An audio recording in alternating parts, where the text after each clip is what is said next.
Nalin Kohli. We don't know yet who we need to deal with as the next president of the United States. But the one thing I do know is, if you're a Neta, you don't want to be in the Donald Trump camp, and even if you're in the Biden camp, you literally be chewing your nails off with the kind of verdict this is turning out to be. Donald Trump didn't crash and fall. Towards the end, his campaign seems to have shown momentum, and a lot more people have backed him than many of these liberal pundits would have assumed. Well, it's a nail-biting finish. There's no doubt about it, Rahul.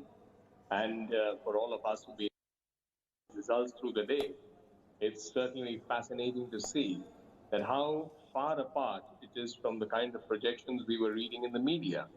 And the point I'm making, without necessarily as a comment on the media, is that perhaps, there is something to be said about making predictions so based more on desire rather than actual feedback. No, but it is a comment on the media, because if this is as tied an election as this has turned out to be, and then you've got some of the world's most prestigious newspapers and journals saying that this will be the biggest victory that the United States has seen for any president in decades, and it turns out to be quite different, then you really need to look at how you view the world, who you're speaking to, and how you form your opinion.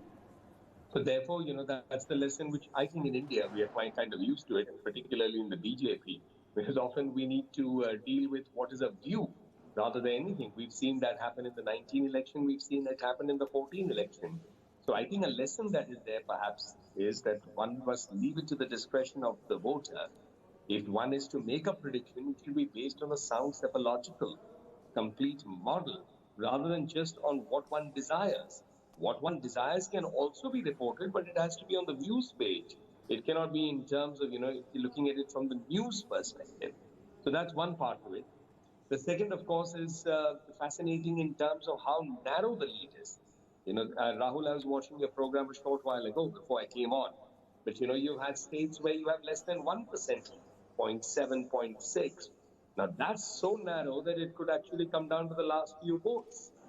And till 100% votes are secure, counted, it could go anywhere because, the numbers are just, and the gap is so narrow.